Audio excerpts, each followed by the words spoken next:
শেখ হাসিনাকে হত্যা চেষ্টা মামলায় বিএনপি নেতা জাকারিয়া পিন্টু সহ 9 জনের মামলার রায় ঘোষণার পরে সংবাদ সম্মেলনকালে পাবনা ঈশ্বরদী থেকে আসা নেতাকর্মীরা উপস্থিত একজন সাংবাদিকের উপর হামলা করে। পরে এ নিয়ে বিএনপি নেতাকর্মী ও সাংবাদিকদের সাথে মুখোমুখি সংঘর্ষ হয়।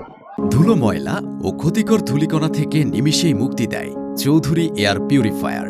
এর শক্তিশালী সাকশন ঘরের কোনায় কোনায় লুকিয়ে থাকা সকল ধুলা টেনে ফিল্টার করে এবং বের করে আনে নির্মল ও স্বাস্থ্যকর হাওয়া।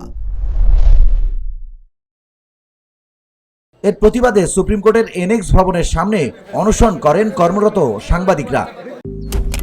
মালয়েশিয়ান প্রযুক্তিতে তৈরি অত্যাধুনিক cleaning machine modern vacuum cleaner যে কোনো ধরনের ধুলো ময়লাকে পরিষ্কার করে ঘরকে করে তুলুন চকচকে ও আকর্ষণীয়।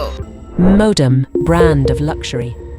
পরে সিনিয়র আইনজীবী কায়সার কামাল ও জাতীয়তাবাদী আইনজীবী ফোরামের সভাপতি তৌহিদ এসে পরিবেশ নিয়ন্ত্রণে আনেন এবং এই ঘটনার সুষ্ঠু তদন্ত শেষে বিচারের আশ্বাস দেন তিনি। VOD Bangla news desk.